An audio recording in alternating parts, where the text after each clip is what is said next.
Iya, awalnya itu kan yang seperti gue sempat share juga di Instagram gue bilang ya pokoknya adalah satu hari itu tiba-tiba ada telepon yang tidak dikenal ke nomor gue. Maksudnya tumben banget nih ada nomor yang nggak dikenal bisa masuk ke gue, takut bocor atau gimana gitu. Jadi gue sempat nggak mau angkat, sempat ya beberapa kali telepon gue nggak angkat gitu loh. Dan finally akhirnya gue angkat dan ternyata Karicu nih gue Ali. Hah? Ali? Ali mana? Sampai kayak gitu. Jadi kayak Aliando. Dan jujur saat itu gue masih belum percaya karena lu tahu sendiri kan kayak maksudnya kalau udah ngomongin Ali gitu kan pasti takutnya atau mungkin selebriti yang lain pasti tuh takutnya tuh ada penipuan. Gue kan mikirnya ke situ karena gue tuh agak trust issue ya. Jadi akhirnya karena gue nggak percaya dia video call gue dan akhirnya gue di situ percaya memang Ali ya butuh teman ngobrol lah gitu. Gue sih kemarin nanya sih maksudnya kayak gini, kenapa gue yang lu cari gitu loh. Dalam arti kayak kok lu inget gue gitu loh.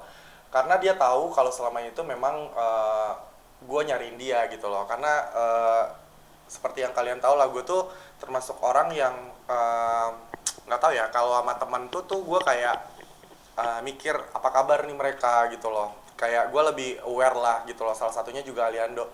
Nah tiba-tiba karena dia telepon gue dan mendadak dia kayak menceritakan banyak hal, kita tuh kayak udah video callan tuh sampai kayak berapa jam gitu ya.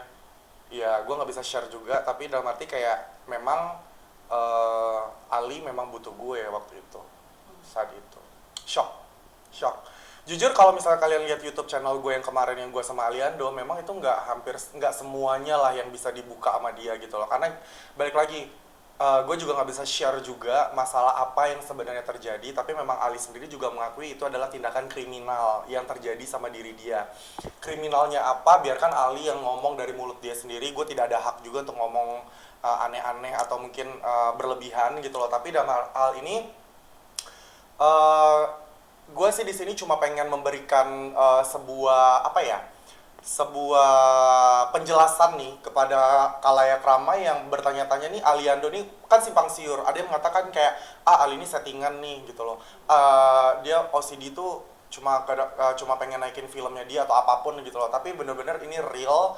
Ali butuh bantuan, Ali butuh support, dan that's why makanya ketika dia menelpon gue, akhirnya gue sadar kalau ya dia lagi butuh gue gitu loh, dan gue harus support dia, dan gue harus apalagi sih yang bisa gue bantu kalau nggak menyediakan waktu gue, meluangkan waktu gue untuk bertukar pikiran sama dia dan mencoba untuk menenangkan dia lah gitu loh. Mungkin kalau beberapa waktu yang lalu Aliando sempat kayak speak up dengan dia live Instagram, inget nggak dulu dia sempat bilang kalau dia tuh OCD gitu loh, dan tapi kita tuh masih kayak abu-abu gitu kan, kayak kenapa dia bisa OCD, kenapa, ada masalah apa ini gitu loh. Dan ternyata tuh memang jujurly sepanjang itu gue denger ceritanya dia, video callan sama dia tuh gue sesak napas cuy. Dan berarti kayak hah gitu loh. Jadi kayak apa ya, kayak sesuatu hal yang menurut gue udah nggak masuk di akal sehat gue gitu loh. Dan itu terjadi real sama seorang Aliando gitu loh. That's why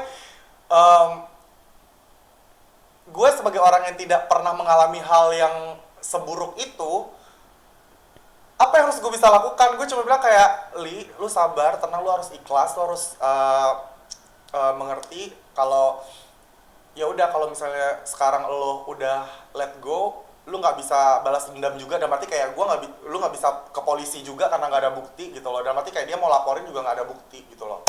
Karena si penjahat ini tuh lebih ke arah merusak mental gitu loh, merusak mental sehingga si korban ini juga tidak ada kepikiran untuk kayak ngumpulin bukti gitu loh. Ya seperti itulah. Jadi kayak apalagi yang bisa gue lakukan kalau enggak membantu Ali untuk agar bisa dia bangkit lagi.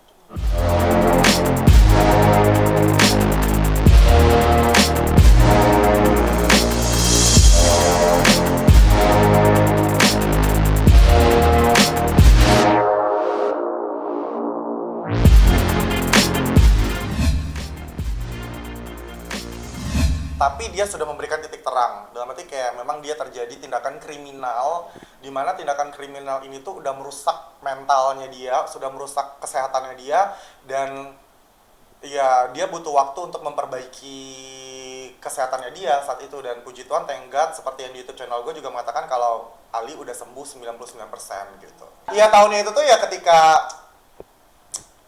baru-baru ini sih. Ya mungkin sekitaran setahun atau 2 tahun yang lalu lah. Gitu loh. Bukan pas zaman GGS? Bukan. Tapi ya itu udah mulai gitu loh. Ketika zaman-zaman GGS itu tuh memang sudah mulai katanya si penjahat ini tuh sudah mulai untuk kayak nge-brainwash Ali gitu loh. Tapi sekali lagi aku bilang ya ini bukan dari keluarga ya, karena memang Aliando sendiri juga udah statement ke YouTube channel aku kalau memang bukan dari pihak keluarga, tapi dari pihak orang-orang terdekatnya Ali yang dekat secara profesional sama seorang Aliando. Jadi jujur Li, gue juga tidak bisa ngedetailin gimana siapa orangnya, tapi ya berangkat dari sana lah gitu. Yes, dan orang ini juga katanya, ya gue sih ngikutin kata Ali ya, yang di YouTube channel ya, katanya nggak hanya Aliando doang yang terganggu mentalnya, tapi juga adalah beberapa artis lain yang juga kena, katanya seperti itu. Mungkin gue di sini cuma bisa menerangkan kalau misalnya kesehatan mentalnya Ali itu terganggu sama si orang ini tuh karena si orang ini tuh selain juga mengganggu Ali dalam tindak kriminal itu, juga Ali dipush untuk bagaimana caranya Ali bisa menghasilkan uang gitu loh. Dan bagaimana caranya Aliando untuk ngikutin kata-katanya dia gitu loh. Selain tindakan kriminal yang tadi ya, yang gue nggak bisa sebutin gitu loh. Jadi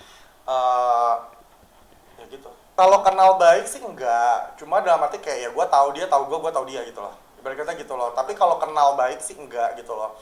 Dan nggak tahu ya, dari Aliando sendiri mengatakan kalau ini orang tuh bisa ya semacam, gue nggak ngerti ya, karena mungkin karena dia tahu soal mental, karena Ali sadar dia pernah kena OCD, mungkin dia mempelajari tentang permasalahan mental ya, yang gue juga nggak mempelajari gitu loh. Jadi maksudnya ini orang dia tuh bisa untuk nge-brainwash orang lain untuk bagaimana caranya mengikuti kata-kata dia gitu loh.